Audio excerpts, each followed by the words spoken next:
taking a risk, having a punt, having a go. That pumps me up. 10 days to go, stuck in the polls, the three main leaders today went for bold. David Cameron in the City found a new passion. And if you think I'm going to roll over in the next 10 days and let Ed Miliband and Alex Salmond rack that, you've got another thing coming. We've got a fight on our hands, and we're going to win that fight. No blood or tears, but toil and sweat, he dismissed claims he doesn't care. If I'm getting lively about it, it's because I feel bloody lively about it. That's the truth. Then to Finchley in North London. There we are, the Prime Minister's motorcade goes up this private road for a closed meeting. No real opportunity for any members of the public to meet the Conservative leader. Indeed, the public round here won't even have noticed that he's here. TV cameras weren't invited as he visited one of his government's new free schools, catering for children of all backgrounds. He chatted to them, real people, of course, but too young to vote. What did you want to do when you were 7? Ed Miliband on Teesside faced a tough audience too. I wanted to be a bus conductor. And indeed, there's still time, but Miliband's bold move today, a new pledge for first-time home buyers. So new, it wasn't even in Labour's manifesto. We will abolish stamp duty for all first-time buyers buying a home under £300,000. But among those less than impressed, the UKIP leader.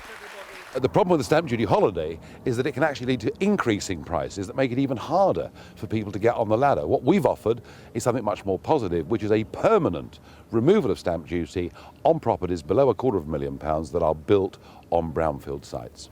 The polls aren't clear who's winning this election, so down at the bookies, where's the money going? Ladbrokes have the Tories' favourites for both votes and seats. But on both measures right now, the Tories are pretty strong favourites with the betting public.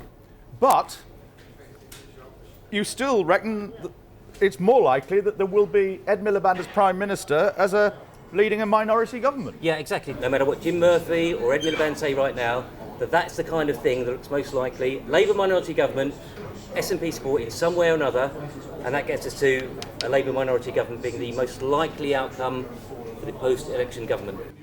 Which of those do you think is most likely? Unfortunately, it's going to be a Labour minority with the SNP. I'm a Labour man myself, but You don't like that idea? No, I don't. I can't have Nicola Sturgeon, or I believe is Alex Salmond with a wig, running our country, because that's what will happen at the end of the day. Do you want to take some off my fingers? Less favoured at the bookies, Nick Clegg today was also with children, getting his hands green.